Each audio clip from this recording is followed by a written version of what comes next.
Trash is something that we don't think about often, yet we're constantly creating it, an average of 4.3 pounds per person every day to be precise.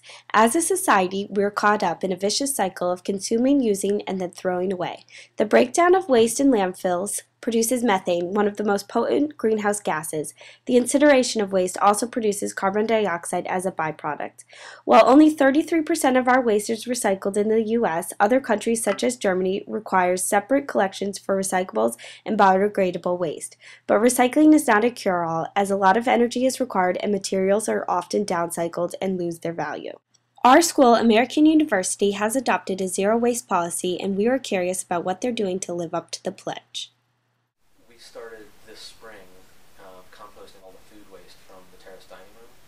So that goes to a composting facility near Baltimore. It's actually called Recycled Green. The next phase will be to roll composting out in other locations on campus, like the concept of eliminating the term waste, because waste is really just something that we haven't figured out a better way to use.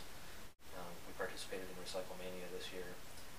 That's a national competition with 600 schools that participated this year, and the goal is to attain the highest rate of diversion of waste. So our waste diversion rate was 65%, which, the fact that it put us in third out of 600 schools is really good, but it also means that we've got 35% that we still have to figure something out for.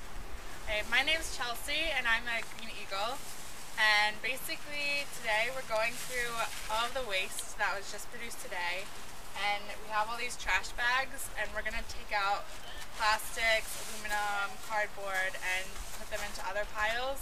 And so by doing that we can see where the waste comes from and how much of it is there, so we can tell if people are recycling or not. And then after, we're going to weigh the bags and just kind of measure how much of everything we have.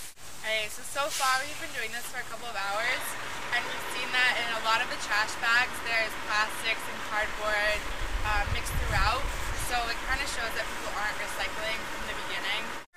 How would you summarize your experience today at the waste audit?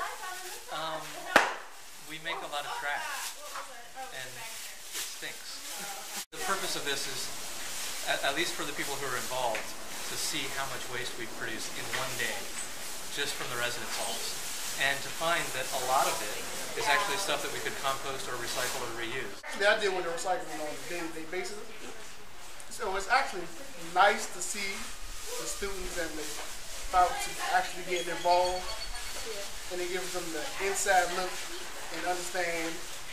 So if you can get one or two people to realize that there's a better way of recycling, that helps a lot. I think a lot of people don't know what to do with some of their waste, so that's where our job comes in, to help design and facilitate easy access and default behaviors. Make it the easy default thing to do the right thing rather than making it difficult.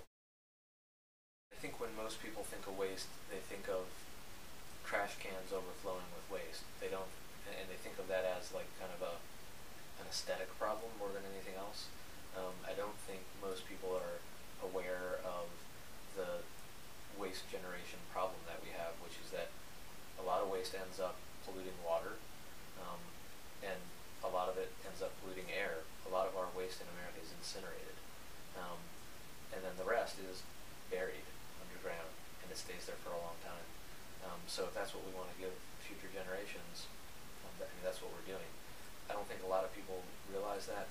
How many people do you know have visited a landfill? It's kind of out of sight, out of mind. So no, I don't think a lot of people recognize the degree of the problem of waste generation itself. And for sure, I don't think they connect it with climate change. I guess my greatest fear is that, and this isn't just a fear, this is knowledge, we're indebting future generations. We're just in a spending frenzy with our credit card of consumption. We're consuming it all now, letting the earth bear the burden, and really what that means is letting future generations bear the burden. My fear is that future generations will look back at us and say, thanks a lot. You really left us a legacy of crisis, of ecological crisis.